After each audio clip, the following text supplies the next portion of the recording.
നശിച്ചു പോകുന്ന ലോകത്തിൽ മനുഷ്യന് നാശം ഭവിക്കാതിരിക്കേണ്ടതിന്, അവന്റെ ആത്മാവിന് നാശം ഭവിക്കാതിരിക്കേണ്ടതിന് മനുഷ്യൻ എന്ത് ചെയ്യണം, എങ്ങനെ ജീവിക്കണമെന്ന് മനുഷ്യനെ ബോധ്യപ്പെടുത്തുന്ന ഗ്രന്ഥമുണ്ടെങ്കിൽ, അല്ലെങ്കിൽ അതിന് തുണ നിൽക്കുന്ന ഒരാത്മാവുണ്ടെങ്കിൽ അത് വേദപുസ്തകത്തിൽ കൂടെ നമുക്ക് ഗ്രഹിക്കാനും കാണുവാനും സാധിക്കും.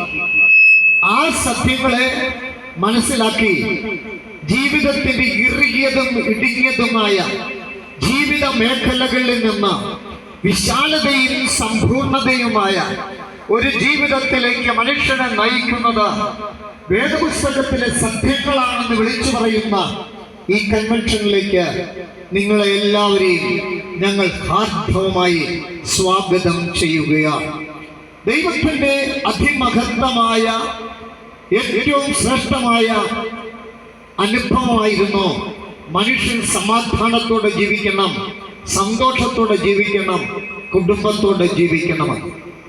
എന്നാൽ ഇന്ന് പല ഭവനങ്ങളും ശത്രുതയിൽ കഴിയുകയാണ്.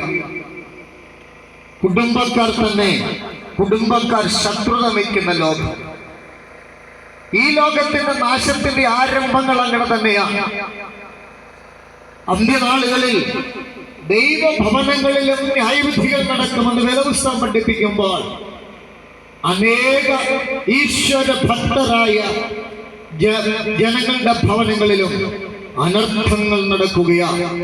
വേദപുസ്തകം പറയുന്നു, ദൈവഭക്തന്മാരായുടെ ഭവനങ്ങളിലും ന്യായവിധികൾ നടത്തപ്പെടും.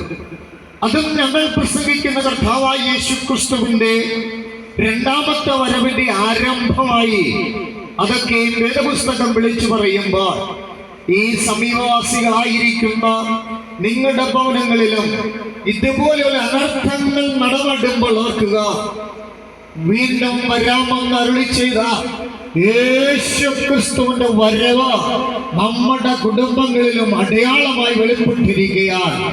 ആ യേശുക്രിസ്തുവിനെ എതിരേൽപ്പാൻ നിങ്ങളും ഒരുങ്ങിക്കൊള്ളുക. ആ യേശുക്രിസ്തുവിനെ എതിരേൽപ്പാൻ ഈ സമീപവാസികളെ ആഹ്വാനം ചെയ്തുകൊണ്ട് ഞങ്ങളുടെ വാക്കുകൾ ഇവിടെ അവസാനിപ്പിക്കുന്നു.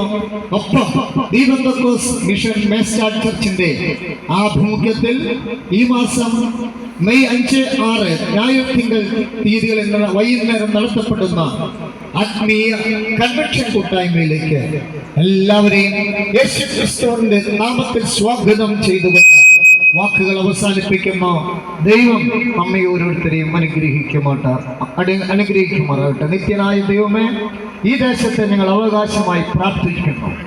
സമൂഹത്തിലുള്ള സകലരെയും, യുവാക്കന്മാരെയും യുവതികളെയും ബാലന്മാരെയും വൃദ്ധന്മാരെയും ഭാര്യഭർത്താക്കന്മാരെയും ഒക്കെയും അങ്ങയുടെ നാമത്തിന്റെ ശക്തി അറിയേണ്ടതിന് വേർതിരിച്ച് പ്രാർത്ഥിക്കുന്നു. ഈ ദേശത്തെ അനുഗ്രഹിക്കുന്നു യേശുവിന്റെ തന്നെ നാമത്തിൽ തന്നെ. ആമേൻ.